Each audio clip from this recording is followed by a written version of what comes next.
Fail हो गई। Gun मेरे हाथ में है। सॉरी डैडी, वो मेरे लिए जरूर आएंगे।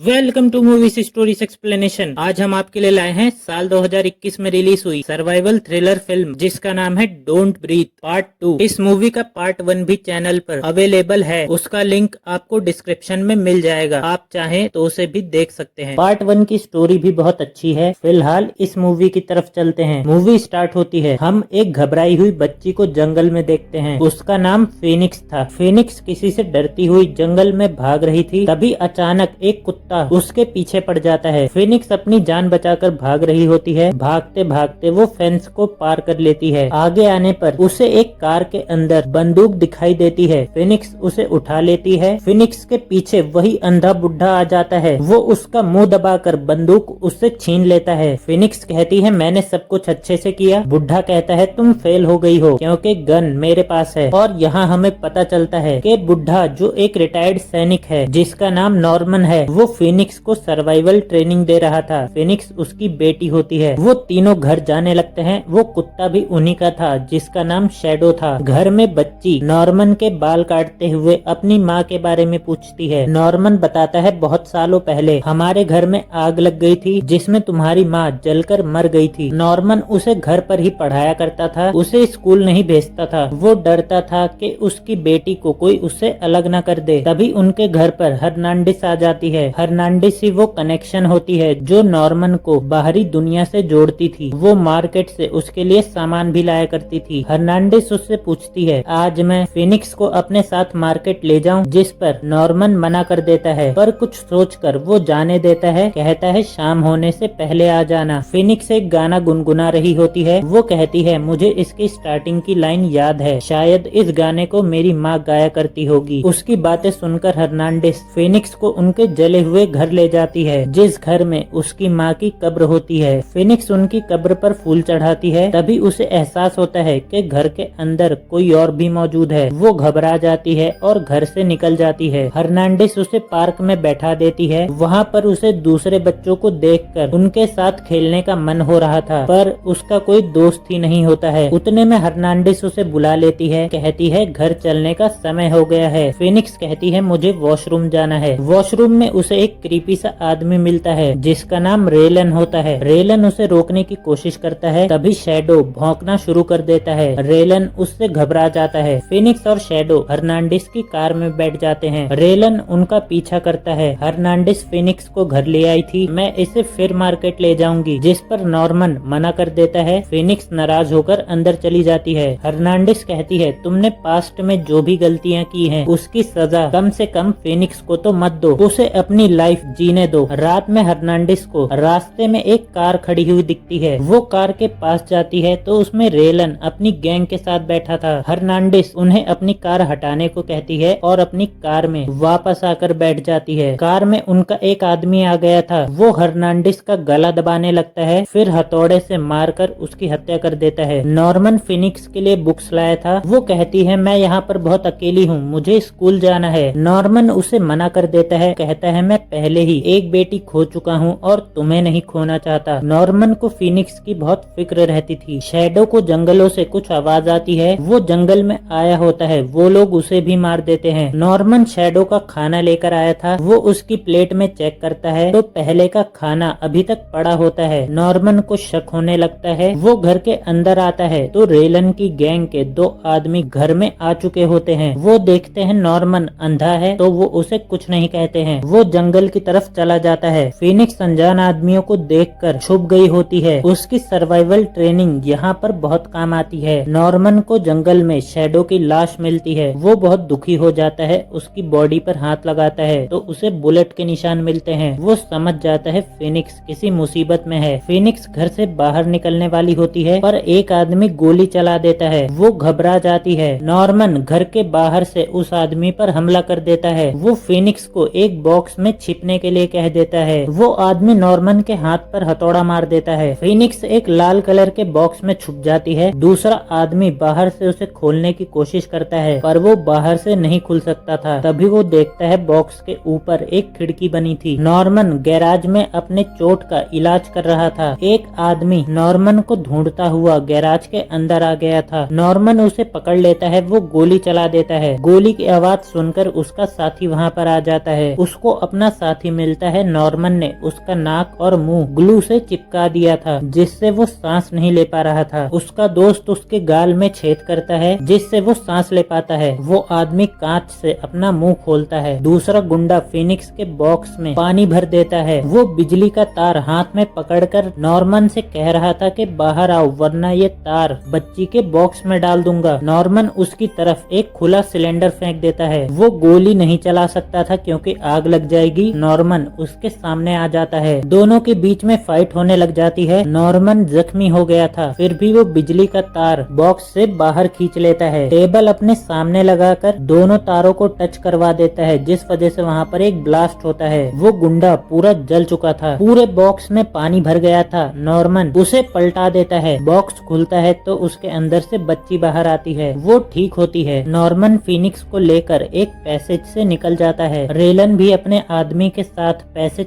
तक पहुंच जाता है। नॉर्मन अपने गार्डन में छुपा होता है। रेलन गार्डन में आ गया था। वो कहने लगता है बच्ची तुम्हें मुझसे नहीं डरना चाहिए, तुम्हें उससे डरना चाहिए जो तुम्हारे साथ है। नॉर्मन को ये सुनकर बहुत गुस्सा आता है। नॉर्मन उस पर हमला कर देता है पर वो 2-3 लोग थे नॉर्मन को हरा देते हैं। बच्ची भी बाहर आ जाती है। रेलन उसे अपने बाल दिखाता है। वो भी साइड से थोड़े सफेद थे जैसे फिनिक्स के होते हैं। असल में वो आदमी फिनिक्स का बाप था। वो बताता है हमारे घर में आग लग गई थी। पुलिस ने मुझे जिम्मेदार समझ के 8 सालों के लिए जेल में डाल दिया था। तुम घर के बाहर आ गई होगी। वहाँ पर इस आदमी को तुम मिल गई होगी और ये तुम्हें अपने साथ ले गया। उस दिन मैंने तुम्हें अपनी वाइफ की ग्रेव के पास देखा। मैं देखते ही तुम्हें पहचान गया था। नॉर्मन इस बात पर कोई जवाब नहीं देता है क्योंकि ये बात सच थी। रेलन अपने आदमियों को उसे मारने को कहता है पर मौका देखकर नॉर्मन यहाँ से भाग जाता है। एक आदमी बच्ची को पकड़कर कार की तरफ ले जा रहा होता है। बच्ची उसके पैर में खंजर घुसा देती है। वो खंजर निकालकर बच्ची पर हमला करने जाता है पर उतने में नॉर्मन वहाँ पहुँच गया था। वो उस आदमी को बहुत बुरी तरीके से मारता है। फिनिक्स ये सब देखकर बहुत डर जाती है। वो उसे रुकने के लिए इतनी जोर से कहती है कि सभी गुंडों ने उसकी आवाज सुन ली थी। नॉर्मन बच्ची को उठाकर भागने लगता है। सभी लोग वहाँ पहुँचते हैं तो अपने आदमी की लाश देखते हैं। नॉर्मन घर के अंदर वापस आ गया था। नॉर्मन उसे एटिक में जाने को कहता है। वो बच्ची उससे सवाल जवाब करने लगती है। तब तक रेलन ने अपने कुत्ते को नॉर्मन पर हमला करने के लिए भेज दिया था। फिनिक्स भागकर एक कमरे में छुप जाती है और नॉर्मन एटिक में चला जाता है। नॉर्मन उस कुत्ते को एक जाली में फंसा देता है। फिनिक्स खिड़की से निकलकर घर से बाहर आ जाती है। वहाँ पर एक आदमी उसे पकड़कर बेहोश कर देता है। रेलन फिनिक्स को कार में डलवाता है और घर में आग लगा देता है। जलते हुए घर में नॉर्मन को कुत्ते की आवाज आती है। वो उसे आजाद कर देता है और खिड़की से बाहर गिरते हुए वो भी घर के बाहर आ चुका था। वो फिनिक्स को अपने होटल में ले आए थे। रेलन वहीं पे होता है। वो फिनिक्स को कहता है तुम यहाँ पर पूरी तरीके से आजाद हो। वो उसको उसका असली नाम बताता है जो होता है टेरा। फिनिक्स कहती है मुझे यहाँ से जाना है। रेलन कहता है तुम जा सकती हो। वो बाहर की तरफ जाने लगती है। तब व्हील चेयर पर बैठी हुई एक औरत वही गाना गाने लगती है जो फिनिक्स गुनगुनाया करती थी। रेलन कहता है ये तुम्हारी मॉम है। फिनिक्स उनके गले लग जाती है। फिनिक्स की माँ का हार्ट पूरी तरीके से खराब हो चुका था। वो जल्द ही मरने वाली थी। डॉक्टर ने इसका एक ही इलाज बताया था कि वो अपने किसी रिलेटिव का हार्ट अपने हार्ट से ट्रांसप्लांट करा सकती है और मेनली इन्हें फिनिक्स की जरूरत सिर्फ इसीलिए थी ताकि ऑपरेशन करके उसका हार्ट निकालकर फिनिक्स की माँ के हार्ट से बदल सके। उन्होंने फिनिक्स को एक नशीला जूस पिलाया होता है जिससे वो बेहोश हो जाती है। नॉर्मन अपने घर से थोड़ा आगे बढ़ता है। हर्नांडिस की कार के अंदर उसे उसकी लाश मिलती है। वो बहुत दुखी हो जाता है। रेलन का कुत्ता भी नॉर्मन से दोस्ती कर लेता है क्योंकि उसने उसे बचाया था। नॉर्मन उस कुत्ते के गले में घंटी बांध देता है और उसे कहता है घर चलो। फिनिक्स को होश आ जाता है। एक डॉक्टर उसके हार्ट की सर्जरी करने वाला था। डॉक्टर को हार्ट को बिना इक्विपमेंट्स के ज्यादा देर तक जिंदा रखना था, इसलिए वो फिनिक्स को बिना बेहोश किए उसका ऑपरेशन करने वाला था। पर उसी वक्त लाइट चली जाती है। एक आदमी लाइट चेक करने आया था। यहाँ उसका सामना नॉर्मन से होता है। नॉर्मन के पास एक घुंघरू था, वो उसको उसके गले में डाल देता है, जिस वजह से वो सांस नहीं ले पा रहा था। नॉर्मन हथौड़ा फेंक कर उसके सर पर मारता है, फिर हथौड़े से उसे जान से मार देता है। तभी उन लोगों को उस आदमी की आवाज आती है। ये सोचते हैं उसे पता कैसे चला इस जगह का। तभी रेलन का कुत्ता उसके पास आता है। रेलन उसे गोली मारता है पर कुत्ता बच जाता है। सारे आदमी मिलकर नॉर्मन को मारने आए थे। नॉर्मन वहीं पर लेटा होता है। जैसे ही वो लोग आगे बढ़ते हैं, वो उनके कदमों की आहट जानकर सबको एक साथ ही शूट कर देता है। उनमें से एक आदमी जिंदा बचा था। वो नॉर्मन से कहता है वो लोग उस बच्ची को मार देंगे और वो लोग यहाँ से निकल रहे हैं, तुम उसे बचा लो। रेलन पत्नी, बच्ची और डॉक्टर को लेकर आगे बढ़ने लगता है। डॉक्टर डर कर वहाँ से भागने लगता है। नॉर्मन उसे रास्ते में ही मार देता है। नॉर्मन उस कमरे में चारों तरफ धुआं कर देता है। उसे कुछ दिखाई नहीं दे रहा था। रेलन अंधाधुंध फायरिंग कर रहा था। नॉर्मन तलवार से उस पर हमला कर रहा था। वो धुएं से थोड़ा बाहर आता है तो देखता है उसने अपनी बीवी को ही शूट कर दिया था। उसकी वाइफ ने बच्ची और अपना हाथ एक हथकड़ी से बांधा हुआ था। वो ऊपर से नीचे गिरने वाली थी और बच्ची भी उसके साथ टंग गई थी। तब बच्ची अपनी माँ का हाथ काट देती है, लेकिन तब भी वो ऊपर से नीचे गिर जाती है। नॉर्मन जख्मी हो चुका था पर रेलन का कुत्ता उसी पर हमला कर देता है। वो कुत्ते को अपने आप से अलग करता है। नॉर्मन कहता है अब तू वो देखेगा जो मैं देखता हूँ, और उसकी आंखें फोड़ देता है। उसे मरने के लिए छोड़ देता है। फिनिक्स अपनी माँ के ऊपर ही गिरी थी, इसीलिए वो बच गई थी। फिनिक्स नॉर्मन के पास आने लगती है। वो कहता है मेरे पास मत आओ। कहता है मैं बाप बनने के लायक नहीं हूँ, मैंने कत्ल किए हैं, रेप किया है, मैं एक इंसान ही नहीं हूँ बल्कि शैतान हूँ। तभी रेलन उसकी पीठ में चाकू घुसा देता है। वो नॉर्मन को मारने वाला था पर फिनिक्स रेलन के पेट में तलवार घुसा देती है। वो भी मरकर अपनी वाइफ के पास गिरता है। दोनों फिनिक्स को मारना चाहते थे और खुद ही मर गए। फिनिक्स नॉर्मन के पास आकर कहती है मैं आपको बचा सकती हूँ। नॉर्मन कहता है तुमने मुझे पहले ही बचा लिया था जब तुम मेरी बेटी बनी थी। नॉर्मन मर जाता है। फिनिक्स उसके प्यार को समझ गई थी और वो बहुत रो रही होती है। असल मायनों में नॉर्मन ही उसका बाप था। फिनिक्स उसी शेल्टर होम में आ जाती है जहाँ पर उसने गार्डन में खेल रहे बच्चों को जाते देखा था। वहाँ पर बच्चे उसका बड़े प्यार से वेलकम करते हैं। वो उससे उसका नाम पूछते हैं तो कुछ सोचकर वो फिनिक्स ही बताती है। पोस्ट क्रेडिट सीन में रेलन का कुत्ता नॉर्मन की लाश के पास आता है। वहाँ पर उसकी उंगलियां हिलती है, जिसका मतलब था वो अभी जिंदा है, और मूवी यहाँ पर खत्म हो जाती है। आप लोगों को मूवी कैसी लगी कमेंट करके जरूर बताइएगा, और मूवी पसंद आई हो तो इसे लाइक एंड चैनल को सब्सक्राइब भी कर दीजिएगा।